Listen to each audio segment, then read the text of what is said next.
proclaim you don't own me no more.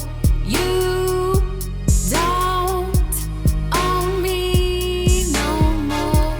You Welcome to the If Movement Podcast. Today's topic is about opening up. So, why open up, Rebecca? Opening up is scary and very much needed because since we're not meant to be alone, I think it's important to obviously, you don't have to necessarily tell your whole life story in one sitting. It's important to be able to express, even I'm not feeling very well today. Today was a struggle. So it's important because we're not meant to be alone. And when you open up, you find people that can be in your circle. How do you know if you're someone who doesn't open up, like who struggles with that? It's a great question. I would ask yourself, when you're sitting alone, can you think of at least one or two friends that you find truly like you would be able to say something to them? If you found a penny on the floor, would you be able to say something to them? If you bought a new outfit, would you be able to show it off with your friends? And if you can't answer something very simple to that manner, hey, my dog did this trick, my cat, my furry friend, or lizard, or I wrote a poem today, something like that, then I would say that you're alone. What's the importance of that? Like, why does it matter to talk about the penny you found or whatever? I think something so simple as even I found a penny is the fact that that would be, in my opinion, a process, a very shallow process, very beginning process. Hey, I found a penny on the floor. And that is a block to build upon being able to stay open, be open to the bigger things in life. Sort of like small talk. Yeah, small talk. I mean, a lot of people cringe when it comes to small talk. Like, they hate it. I don't want to talk about the weather. I don't care where you came from. I do not care that you locked your keys in the car right now. Like, there's just these small topic type things. But small talk can be very beneficial when it comes to just getting over the silence, because it can be uncomfortable. But at the same time, when you're uncomfortable, ask yourself why you feel uncomfortable. I'm uncomfortable because I don't want to be here with these people. I'm uncomfortable because I'm scared I'm going to say something wrong. So you can inner check, why are you uncomfortable? The bottom line is, like, in the beginning, when you're opening up, even figuring out if you're even by yourself, because if you can't think of one or two friends, then it's really not healthy to be alone. There's some things that you can handle alone. That's perfectly fine. But in life, you're not meant to be alone. What advice would you have for someone who is more introverted and it's hard to even the small talk things that are super surface level, like even like you said, cringy, like those types of things are super cringy to some introverts. So what advice would you give to introverts specifically when it comes to trying to be more open with friends or family or whoever? Now, I want to be very careful because sometimes you're around the wrong people and you should not open up to them. So if we get that solidified, you know who you should be around and who you shouldn't be around. In most cases, if not all, introverts are able to know things about people because you are a fly on the wall, per se. You're very observant of your surroundings. Even if you're in a book, you're still observant of your surroundings. You can hear, you can sense things, especially in large crowds. So it is a superpower. So I don't want you to feel like, oh, I'm an introvert, I can't do any of those things. No, because extroverts need introverts just as much as an introvert needs an extrovert. And then you have ambivert. I would say don't be diminished of your power, which is being an introvert, but at the same time, you can adopt and grow that muscle of more than just small talk, more than just, hey, how's your day going? Okay, bye. Like you can actually enjoy, like you learn so many things, networking even with extroverts. I mean, we live in an extrovert world. So growing the muscle of how to communicate with extroverts, how to be a part of something without necessarily being completely apart or being completely a part of it. So pushing yourself. Now we have so much access to resources on how to be a good communicator. That's something also that an introvert can do is your world is in books and so many different things, because you handle it on your own. Writing is a really good skill. Communicating is a really good skill when it comes to like you're communicating with yourself consistently. You are imagining things in your mind consistently, building stories in your mind, and um, like you've seen your surroundings and being able to bring that into your world. So exposing that gift and utilizing it to benefit yourself and others is very, very important. Yeah, I think it also just takes practice. Like practice with the people who are around you every day, whether you're in school or with your family, if you have a job where you are having to engage with people, it's the perfect place to try to practice just being a little bit more talkative, even if it's the small talk. Because once you kind of get better at the small talk things, then it's easier to go to the next step of being a little bit more open. So small talk sucks, but it also can be very handy when it comes to being introverted in an extroverted world and just feeling awkward all the time because you don't know what to say, when to say it, how to say it. So just practice. But I also know introverts will open up with the right people. So that's another thing. Like if you are into vehicles at car shows, like all kinds of stuff like that, those are your people. If that's what you love doing, like be around that type of person. If you love comic books, go to comic cons and like all these, you know where your people are per se. It's just getting connected with them because two introverts is really hard. One of you have to open up. One of you have to make the decision to say, I'm going to jump in. Now, at the same time, I also know like if both of you are into hip hop, both of you are into music, concerts, things like that, you guys will both kind of equally be the same with each other. So you might not talk, but you'll look at each other and you'll kind of figure out your vibe and like, oh, that's cool. She's cool. He's cool. They're cool. Absolutely. So Yeah. that's also, again, being an introvert is a superpower, especially in an extrovert world. Yeah. Now, what about people who are extroverts who maybe talk a lot, have no problem with, saying things, but they're still not being open because they're not talking about anything of depth or, real feelings or things that they might be going through. How does someone like that try to be more open? I would say be more quiet. And what I mean is not so much stop talking, but be sometimes the loudest person in the room is the one that's hurting the most. So, but they don't know how to ask for help. They don't know, they just know how to be funny, and that's it. Making other people laugh kind of fuels them. So I would say to the extrovert, be more quiet, kind of maybe swim. You can't hear much when you're swimming. Kind of be silent. Focus on just the hearing of the water hitting your ears, or focus on different body parts, not just your vocal cords. Focus on running, feeling the air, focus on nature, focus on the birds, and just quiet your mind and focus, because sometimes you're talking so much that that's how you drown out your pain. And so Being still. being still. I mean, for an extrovert, being still is scary.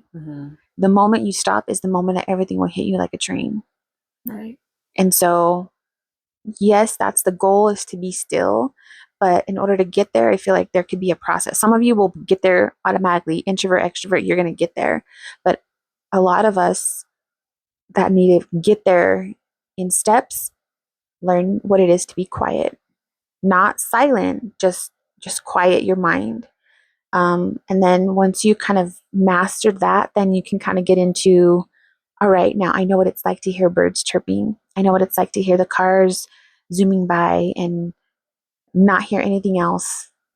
I'm not hearing my voice. I'm not hearing laughter. I'm just hearing, or be around things that make you happy. What makes you happy? Mm-hmm. If it's people that are laughing, okay, let's go to a comedy show, or let's, you know, go somewhere where you don't have to be the center of attention. Mm. And not that that's a bad thing, but when you're trying to work on yourself as an extrovert, you cannot be the center of attention, because you're not healing that anything by letting everybody see you be funny, or see you do jump out of a cannon, Be the entertainment. yeah, be the entertainment, something wild that you do. If you can silence your mind and not figure out the next thing, the next what do you call that, like the next dopamine hit, if you can just silence it. Like, some of you are really excited to um, drive in a speed car or something. Like, maybe you can do that, but just silencing yourself. Be observant of what's around you, nature, people. You don't have to be the center of attention, so that nobody knows that you're going through something. What does opening up mean to you personally? Like, how did you begin to open up yourself, and why did you do it? Um, I know when I was younger, people, I don't know if they're always being mean, but I took that, what they said, and what they said was, "Oh, Becky, she's always talking. Like, oh, Becky, she's always crying," or, "Oh, Becky, you know, Rebecca does this, or Rebecca does that, or Rebecca is always talking to a stranger." And I think they, or you know, one time people were like I like to talk to my waiters and see how their day was, and, "Oh, Rebecca, we're hungry. Like, just don't talk to them." But I truly would, I know that they've had a hard day sometimes. And so, all that to say, like, I think because I didn't know how to be vulnerable, I just talked. I talked to strangers, I talked to people, and that somehow made it seem like I'm okay. You talk, but I think you're more so listening, giving them a person to talk to. Yeah, like, I just opened that door, I guess. I wanted somebody to do that for me, but I just liked to do it for other people Hmm. for You were years. being to someone what someone was never to you. Yeah. Yeah, that's a good. Hmm. And when I got older and I understood um, opening up can look different for everyone. For me, it looked like I don't need to be helping anybody. It's my time to help myself and grow myself and believe in myself. And what does even that look like? I didn't even know how to believe in myself. I didn't have nobody to really show me what believing in myself looked like. Mm-hmm. And no fault to anybody. It just me, I didn't know. So how did you open up? Like, what were your steps, if you can remember them? My first initial step was do it even though you're scared. And I I asked for help. I accepted somebody offering help, and I accepted the consequences to that, even though I didn't know what was going to happen. But she said, "I'll help you if you let me." And I said, "Okay." Mm. And from that, okay, my life changed. With that being said, I would say do it even though you're scared. Even though your mouth might be shivering, your body's kind of so nervous, you feel sick. Do it even though you're scared. Mm. How do you protect yourself from opening up to the wrong person or Oh, opening up in the wrong way? that's a great question. I really would like to say trust yourself. So people can take your information and run with it. And It's not everybody's good to open up to. You no, can't trust everyone. no, you can't. And people that you probably end up trusting the most sometimes can hurt you. I feel like knowing a boundary, like when I first said yes to somebody helping me, I was very grateful because in my head, I can think of 5 people that just had my back. They had no idea really what was going on, but they had my back. And I would say that too. Like somebody might not know everything about you, but if there's somebody that's like probing you consistently, they're like wanting to know more, and it's a little bit awkward, you can kind of feel like your intuition guiding you. Yeah, I would even say maybe they're not even, sometimes they'll probe you, but sometimes they're just there. They're there for you even without asking too many things or making you, you know, uncomfortable in that way of like, tell me what's going on. They're just consistently there for you and you see what they're about by how they treat other people, how they talk about other people, and how they've consistently treated you and how you feel around them. Yeah, how do you feel around the person? If they're an unhealthy person, you're going to feel drained by them. You're going to feel, you're not going to be feeling up for going out and doing things with them. They might be, I also believe in like how you treat your waiter is a big deal. So, like how they treat other people, um, how they treat their family, how they treat like even pets, you'll find out a lot about a person that way. Mm-hmm. And if you feel like that person is not for you, then you put that boundary. Like, I'm not going to go hang out with you. You don't necessarily have to be like, you're not good for me. You see them and you move accordingly. Mm-hmm.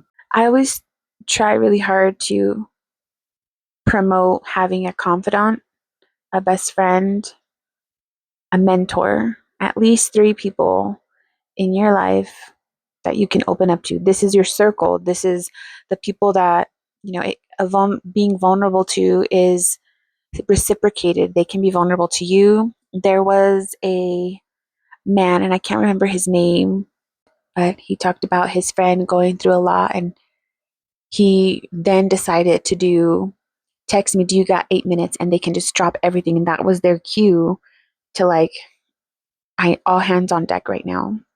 Mm. And that, to be able to like, they don't know what they're walking into, but they're being there for their friend. And vice versa. It was like their cue to let them know, like, I just need to talk it out. Mm-hmm. And another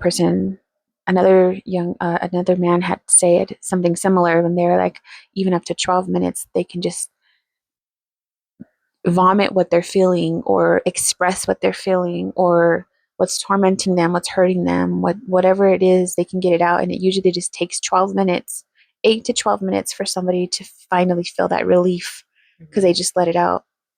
And sometimes as a person that's being there for another person, you can ask them like, how do you need me to be here? How do I support you?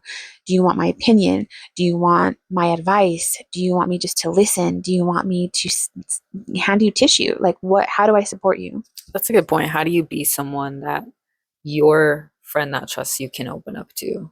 Yeah. And knowing that you're trusted with something so important, somebody opening up to you about, there's the breakup.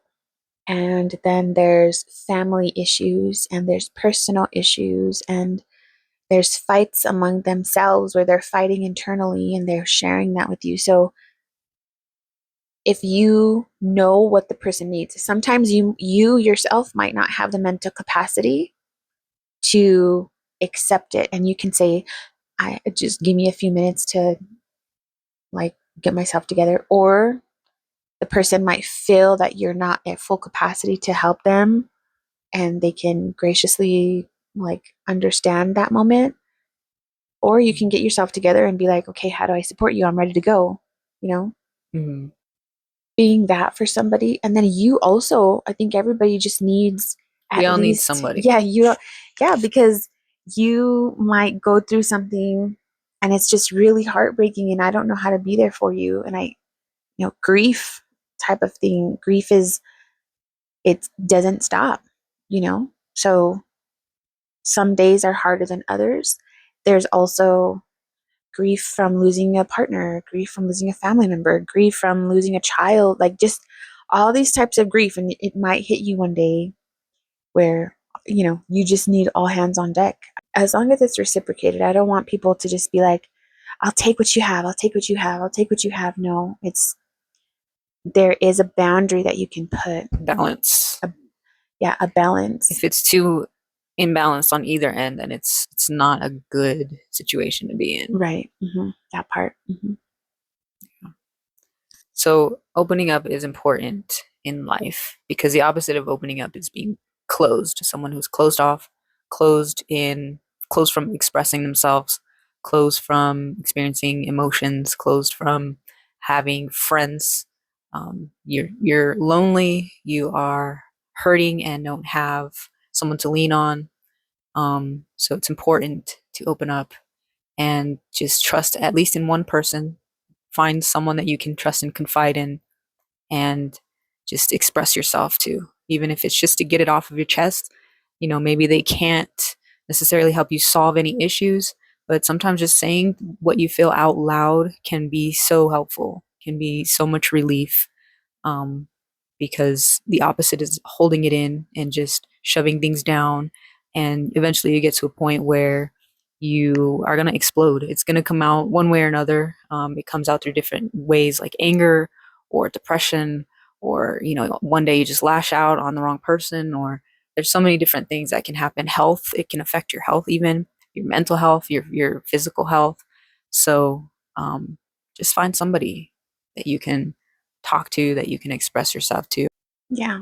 I also want you to know that if you feel like it's corny and cheesy, someone taught that to you because that's not what it's supposed to be at all. We were never supposed to be on this earth alone, ever. Some of us were brought up in a place, in a house, in a situation where you never talked about anything, especially your emotions, the things you felt, the things that you went through. You just went through them and you kept going. You got over it. You got over it. You never really got over it, but you just kept going, and it was never discussed. There was never even the thought of like counseling or therapy. Those were all looked down upon. Like they're gonna put me in a straitjacket if I go talk to these people. Like you didn't do that.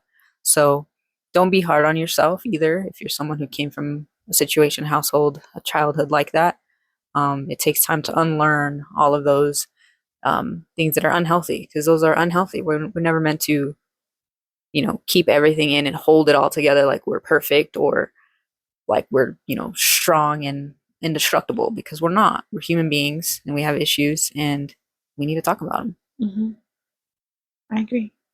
And the person that is strong in the family, you also need help sometimes too. So I think about that movie, that cartoon movie. It's Bruno. What is it? Oh, Encanto? Encanto, the strong person, the strong sister. Mm-hmm. Like she needed help too. But again, there's all these things like the family dynamics can play a big part of it. But even the strongest of persons needs to learn how to delegate, how to accept help, how to ask for help. And sometimes it's even stronger of you to be able to ask for help. So, Yeah. And if you're someone who thinks that it doesn't matter because no one cares, or you're in a state of mind where, you know, basically like depression, where you just think, who cares? Who cares what I feel? Nobody ever did. Why should I open up? Like, what importance does it have? What would you say to them? you are very, very important and you matter. And I feel like that's a lie that comes from family generations, from people with their own issues. It does matter. You do matter. It is important for you to be on this earth. It is important for you to find your people. It is important for you to make it. You deserve to live a life that you are happy in. And And it might be you that starts the whole generation of breaking bondage. changing things for your family. And it also doesn't have to be that big, or that the responsibility and the weight of that doesn't necessarily have to be on you. Just focus on yourself and making your life happy and how you want it to be. Mm-hmm. Last thoughts on opening up? I'm proud of you for starting that journey of unlearning or learning how to be better. That's all I got to say about that. That's all we got to say about that. Okay, bye. Bye. You don't own me no more. You don't own me no more. You don't own me. Hello and welcome. You think we're far enough away?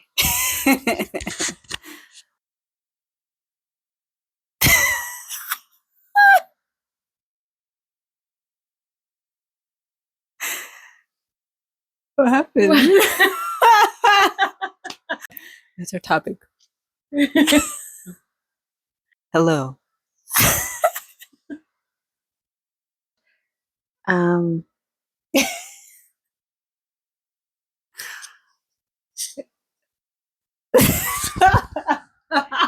was trying not to say yo-yo. I I am am Job.